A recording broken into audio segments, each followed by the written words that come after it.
¿qué pasa con el COVID, digamos? Que no solo nos sumerge en una crisis económica mundial, que es lo más obvio, en la punta del iceberg de lo que estamos viendo, sino que también nos plantea una crisis cultural y social.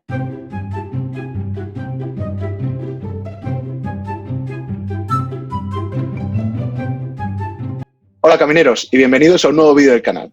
En el día de hoy os traemos un nuevo capítulo de Construye tu futuro y vamos a hablar sobre la crisis del COVID. Es un vídeo que llevamos mucho tiempo preparando y creemos que ahora todavía tiene más importancia con los nuevos rebrotes que están apareciendo. Así que para resolver todas nuestras dudas y cuestiones sobre este tema tenemos a tres grandes invitados. En primer lugar, José Trigueros, que es el director de la Asociación de Caminos, Canales y Puertos. José Cordovilla, que es el fundador de Infraestructuras del COVID. Y por último lugar, a Víctor García, que viene en representación de la empresa consultora Robert Walters. Además, chicos, tenemos a una invitada muy especial, Agustina Grigra, que es asesora en Argentina de organizaciones políticas, sociales y empresariales en temas relacionados de liderazgo y posicionamiento. Ella nos va a dar las claves para sacar el mayor rendimiento posible al futuro que viene y cómo van a ser los líderes de ese futuro. Así que, sin más dilación, chicos, os dejamos con las respuestas de todos nuestros entrevistados.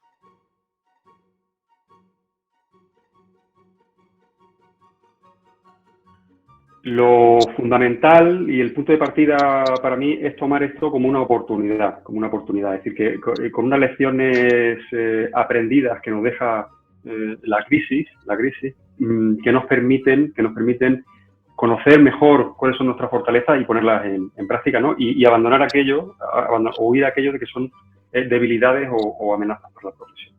En España, en particular, la profesión de ingeniero de camino y de ingeniero civil pues, ha estado muy tradicionalmente muy abocada a los contratos de construcción, ¿no? A los contratos de construcción de obra pública, que a su vez se rigen por la ley de contratos del sector público, ¿no? Entonces, digamos que eso es una estructura muy monolítica. Por la bonanza y por lo bien que ha ido hasta la fecha o hasta recientemente, hasta la crisis financiera del 2000, que se desató en el 2008 y que luego hasta el 2014 no se recuperó, y ahora ya con el COVID, pues se vuelve a poner de manifiesto que no se han hecho las reformas en la profesión, en la estructura del sector y en el modelo profesional que se necesitan para que se conecte realmente la necesidad que existe en la infraestructura desde el usuario, que está abajo del todo, hasta el planificador que está y el legislador que está arriba, y las capacidades que nosotros tenemos. Es decir, la ley de contratos del sector público no es la solución de la profesión ni del sector.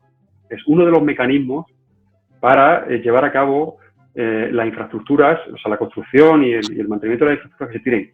Pero no es suficiente, es necesario, pero no es suficiente, ni mucho menos es suficiente. Naciones Unidas ha hablado del mantenimiento no solamente en España, sino en todo el mundo de las infraestructuras existentes. No podemos permitirnos el lujo de que esta inversión tan perfecta que se hizo con los fondos europeos, tan maravillosa, se venga al traste por no cuidar el mantenimiento.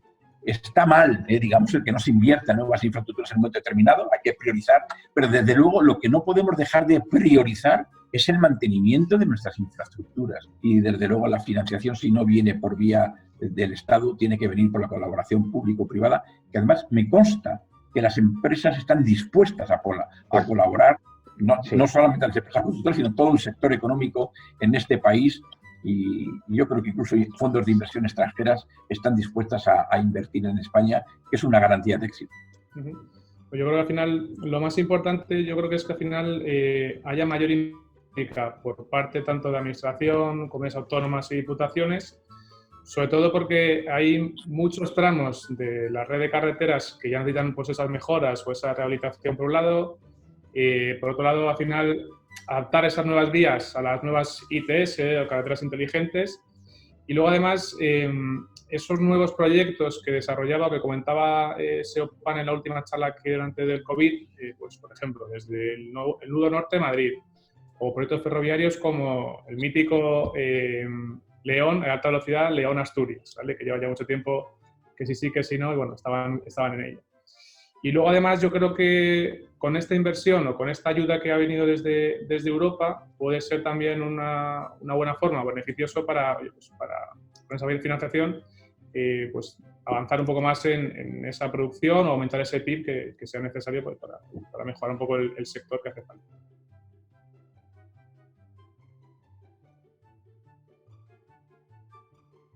Agradezco la pregunta, particularmente en condición de empresario de pyme, ¿no? Una crisis de este tipo, de esta magnitud, fijaos que se hablaba el otro día de que la caída en la contratación a través de la inversión pública, en obra pública, en contrato, a través de la ley de contrato del sector público, ha sido prácticamente el 60%, lo cual es una barbaridad, ¿no? Lo puede imaginar al sector.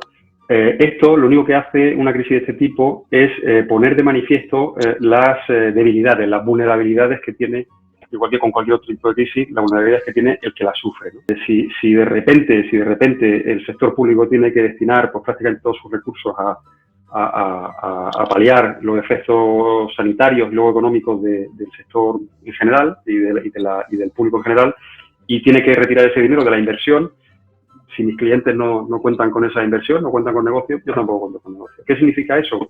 Pues que uno tiene que evaluar cómo hacerse menos dependiente, ¿no? En mi caso en concreto, pues ya lo comento, ¿no? Nosotros llevamos ya un tiempo en la empresa apostando por la vertiente tecnológica, es decir, cómo utilizar la tecnología para potenciar las soluciones de consultoría que nosotros damos. Inevitablemente, el poder nosotros desligar los servicios que prestamos de asesoramiento sobre infraestructura de contratos de concesión que tienen que venir por licitaciones públicas, etcétera, pues es la vía de diversificar nosotros, ¿no? Yo creo que muchas pymes tienen que reinventarse. En estos sectores emergentes que están ahora mismo surgiendo alrededor del Green Deal, de acciones del cambio climático, estamos en una posición de salida mucho mejor que otras pymes de otro sector. Habéis visto cómo se han reconvertido, bueno, pues empresas textiles en hacer mascarillas o empresas industriales en hacer respiradores. No podemos tirar por tierra los esfuerzos de estos equipos cohesionados, pero no es tan difícil encontrar un nicho de trabajo para el sector de la ingeniería en estas nuevas áreas. Hace unos años hablar de BIM, hablar de Big Data, hablar de inteligencia artificial, esto nos sonaba un poco diciendo, bueno, ¿de qué están diciendo? Hoy día está aquí, pero está aquí. Y además vosotros sabéis que tenemos compañeros liderando estos grupos. Alrededor de esto es donde tiene que crearse esta pyme. Pues sobre todo para las pymes, tanto yo creo que las empresas o ellas mismas como los empleados, pues una alta capacidad de adaptación y de flexibilidad, sobre todo para los cambios que se han planteado siempre y que se plantean ahora mismo en el sector, sobre todo para intentar superar este bache y que lleguen a la nueva normalidad o a la parte de todo de alcanzar el objetivo común pues lo más pronto o de la forma mejor posible. Esto a nivel, ¿qué tiene que hacer? Objetivos pues, o ayudas. Creo que a nivel económico la parte de los ICOs, las ayudas del gobierno ICOs, los créditos ICOs, la parte de los ERTEs creo que le va a venir muy bien. Y sobre todo quizás otra medida interesante, pues una ampliación de la deuda en caso de que estuviesen deuda pues esas empresas, una refinanciación o que muchas de ellas, si no tienen un buen flujo de caja, a medio plazo, pues muchas o se van a juntar o van a desaparecer sin ningún tipo de cambio.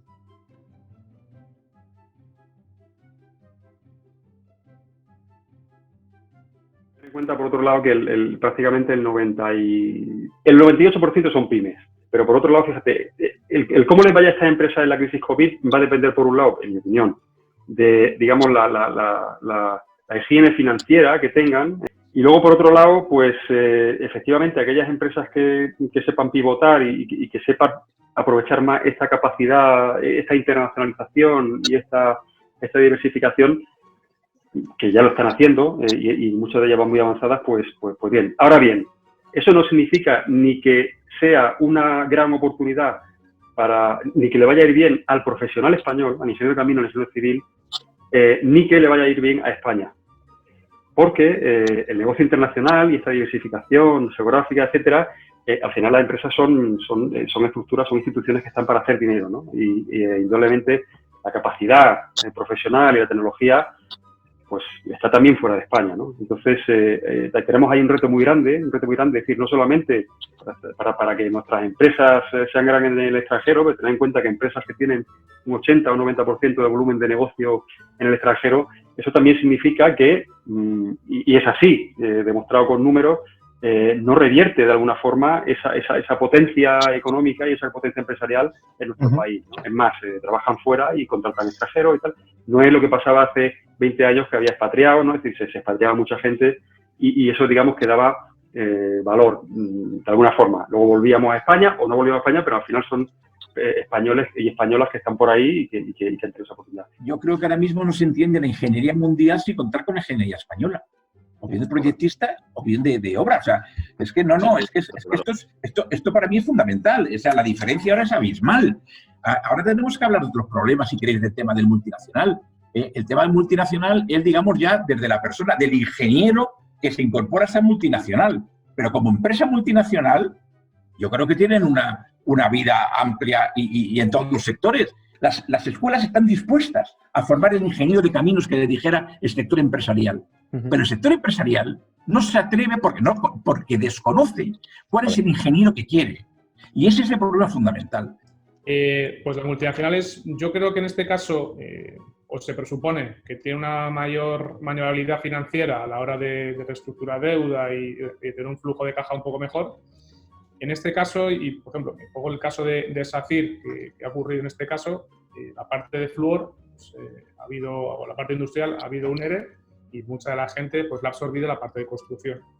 Yo creo que puede ser una de las medidas que pueden adoptar las grandes. Al final, pues que departamentos se coman a otros para evitar que ese propio departamento caiga en pérdida y que pues, esos empleados, pues algunos se tendrán que ir y otros tendrán que modificar sus funciones en algunos casos y en otros departamentos para seguir creciendo la empresa en la medida en la que podrán crecer o podrán mejorar un poco pues, en ese caso. Ayudas, yo creo que similares a las pymes. Es cierto que al final las grandes constructoras bueno, también tienen pues, mucha relación con los bancos y ahí quizás puedan refinanciar de forma privada pues, sus créditos o sus deudas. Pero a nivel empleado, pues entiendo que pueda ser también pues, esos créditos ICOs que pueda establecer el gobierno a un coste muy bajo, mínimo, a un interés muy mínimo. Y luego, pues esos ERTES o refinanciar deudas pues, a la organización pública o, en este caso, con el ámbito privado.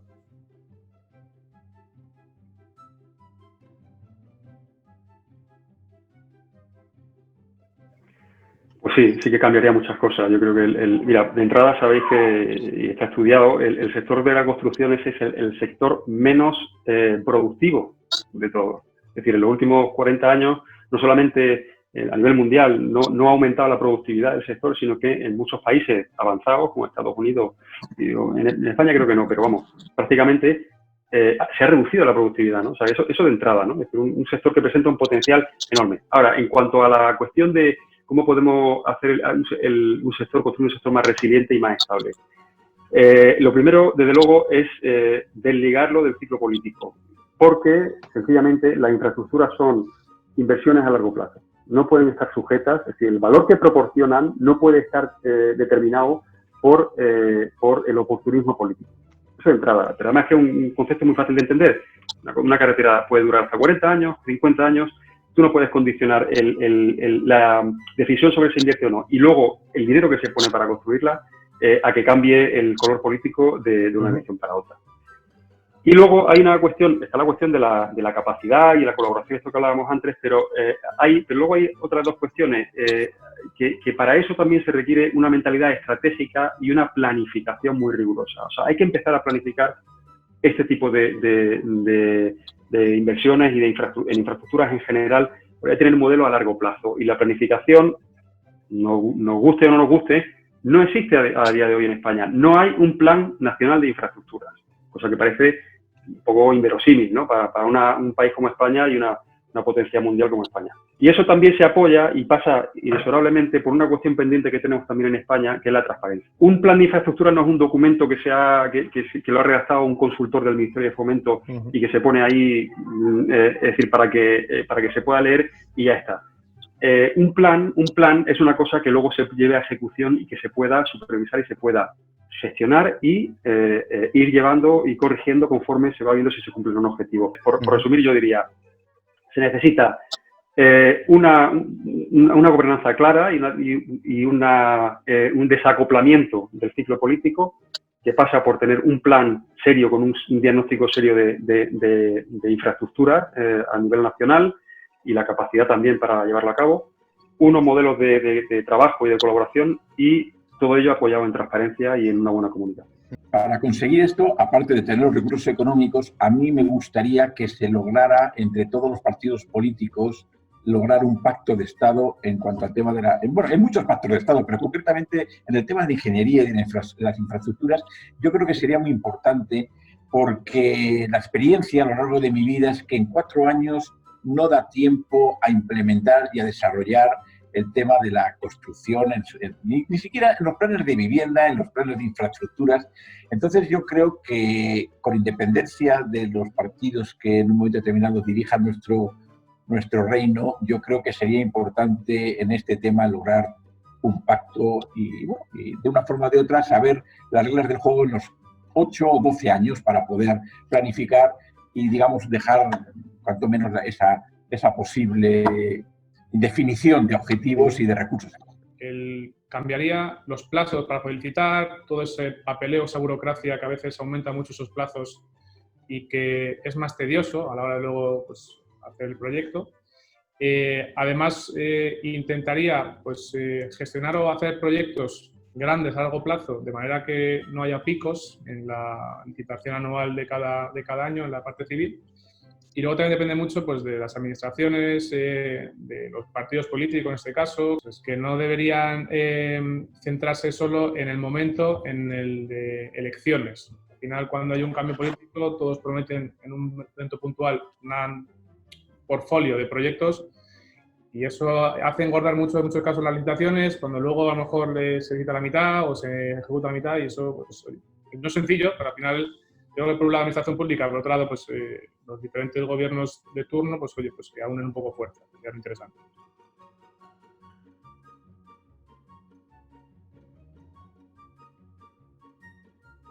Y la ingeniería de caminos yo creo que abarca muchísimos sectores, desde la edificación, la construcción, el mantenimiento, incluso el urbanismo, en el cual pues, hay compañeros que están trabajando en urbanizaciones que desde luego el capital es más privado. Si vamos a lo que es la licitación tradicional de la ingeniería, lógicamente era la administración pública la que está manteniendo el sector. Una nueva ley de financiación público-privada podría paliar esta posible, digamos, dependencia del sector público.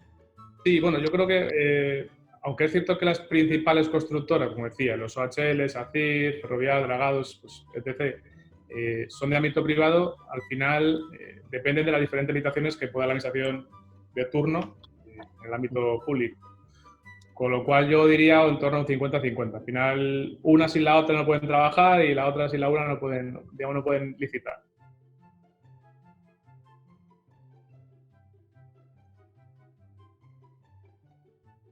Yo creo que sí, y por una razón muy sencilla, no es muy simple, no es compleja, pero es simple y es por una cuestión cultural. España, como muchas culturas latinas, somos culturas que se llaman de alto contexto. O sea, somos culturas en las que, independientemente de lo que sepamos y la capacidad que tengamos, no tenemos facilidad para hacerlo explícito. ¿No? Al contrario que las culturas anglosajonas, que son de bajo contexto, es decir, aquello que tú no cuentas y que no pones en un papel no existe, ¿no? Mientras que nosotros tendemos a tener una visión un poco más subjetiva de las cosas y a manejarnos de una forma culturalmente distinta. Quiero decir con eso, en nuestra profesión tenemos muchas capacidades, pero nos vendemos muy mal y las sabemos poner bastante mal, las sabemos poner en valor como colectivo, es decir, ponerla en funcionamiento y hacerla explícita, sobre todo como colectivo. Por un lado, tenemos que caminar hacia modelos de profesionales que potencien eso, que potencien esa carencia y que trabajen en esa carencia. Entonces, nosotros estamos acostumbrados a trabajar solos, a ser autosuficientes, a ser capaces de resolver problemas súper complejos, súper difíciles, y además nosotros nos sentamos con un ordenador y con un lápiz y un papel y lo sacamos. Las soluciones a día de hoy vienen de interacción de estas cuestiones técnicas con cuestiones sociales, cuestiones ambientales, expertos de diferentes clases. Y esto es algo en lo que se tiene que trabajar profesionalmente, desde el principio, desde la carrera hasta el periodo inicial de desarrollo profesional en el colegio. Yo creo que, y lamentablemente creo que será superior, por el COVID y demás, y segundo porque hay que sumarle pues, esa crisis en la obra civil que no del todo ha salido desde 2008, Y esto, según datos de SEOPAN que estuve revisando, en 2008 la licitación total a nivel España eran de 40.000 millones de euros y ahora en 19, año completo, son 18.100 millones de euros, o sea, casi ni un 50%. Sin embargo, es una pena. quiero pensar que, con lo que hablábamos antes al principio, con esa ayuda que nos va a dar Europa, o sea, digamos, esa cantidad que nos da Europa, ayude o sirva de palanca para que mejore algo. Quizás no para que se ponga a niveles de 2008 o 2007, pero sí para que haya pues esa pequeña inversión que haga licitar, sobre todo, para que haya más capacidad de empleo y más crecimiento y más PIB, pero que fundamental. Parece que Francia, Italia y España estamos ahora mismo en un pelotón juntos todos para ver estos fondos que nos llegan de Bruselas, cómo los destinamos y a qué los destinamos. Yo creo que los países del norte estamos viendo el destino de fondos va a ser totalmente distinto a lo que podamos hacer en el sur de Europa. Entonces yo creo, ahora mismo, pues yo creo que sí, es que siempre nos pasa lo mismo, los países del sur de Europa y los países del norte de Europa. Y con esto no es ni mejor ni peor, pero claro, yo creo que vamos que sí, que va a influir en el tema de la construcción, los fondos que nos vengan destinados por un lado o por otro. En fin, lo que tenemos que tener es saber si tenemos la posibilidad de poder adaptar los fondos que nos vengan y utilizarlos de la misma forma que utilizamos los fondos de cohesión y los fondos FEDER en la vez anterior, cuando nos llegaron fondos de la Unión Europea y conseguimos hacer lo que hemos hecho en este país. Vale. Y yo soy optimista por naturaleza, yo soy optimista. Yo creo que siempre se aprende de las crisis, de los desastres. Y bueno, yo creo que ahora que se dice que hay que tener mucho miedo de contagiarse, yo me atrevería a decir una frase que nos tenemos que contagiar. Pero nos tenemos que contagiar mucho, mucho, mucho. Y el contagio tiene que ser de ilusión. Pues, yo creo que el contagio de ilusión es lo que ahora mismo nos tendría que empapar a todos y salir de la forma más optimista que podamos. Yo insisto, yo soy optimista por naturaleza y los recursos económicos son los que son, pero hemos pasado otras crisis económicas y hemos salido siempre adelante. Los hombres de negro no tuvieron que llegar a España y esperemos que sean grises y no negros. Bueno, chicos, ya sabíamos que la situación no era idónea, pero sí que es cierto que muchas de las respuestas de nuestros entrevistados nos dan un rayo de esperanza para el futuro. Pero para poder sacar el mayor rendimiento de este futuro necesitamos saber cómo comportarnos y cómo afrontarlos. Y para ello, nadie mejor que Agustina Gríguera para darnos sus consejos. ¿Qué pasa con el COVID, digamos?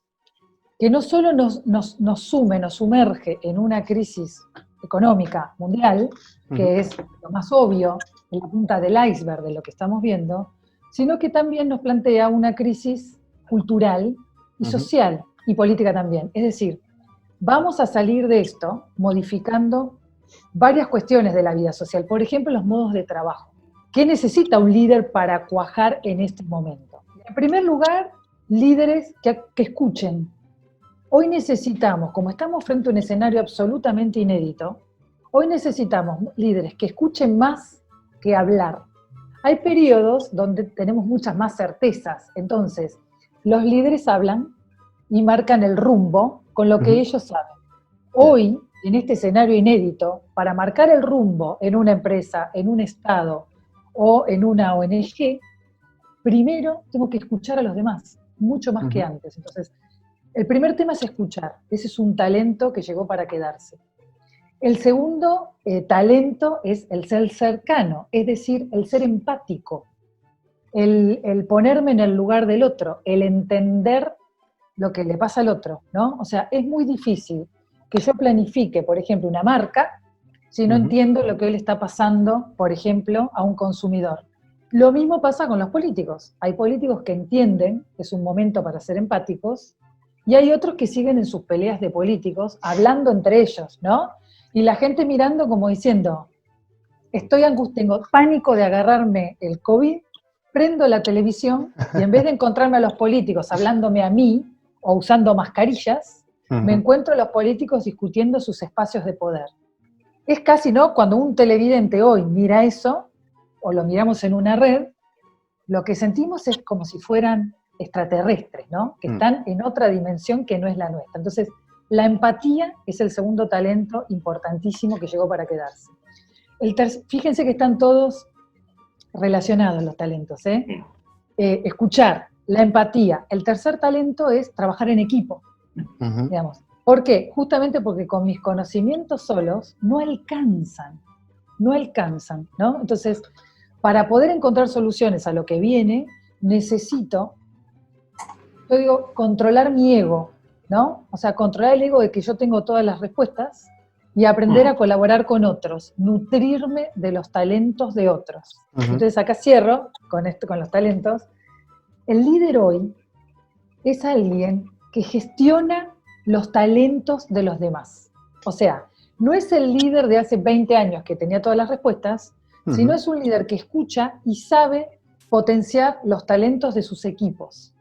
Bueno, camineros, hasta aquí el vídeo de hoy. Esperamos que os haya gustado mucho y ya sabéis que todas vuestras dudas, preguntas o incluso si queréis las entrevistas completas de este vídeo, podéis dejarlo abajo en la caja de comentarios que seguro que os leemos y os contestamos. Permaneced muy atentos a nuestras redes sociales porque pronto llegaremos con nuevos vídeos y contenido. Dale a la campanita y suscribíos. Un saludo.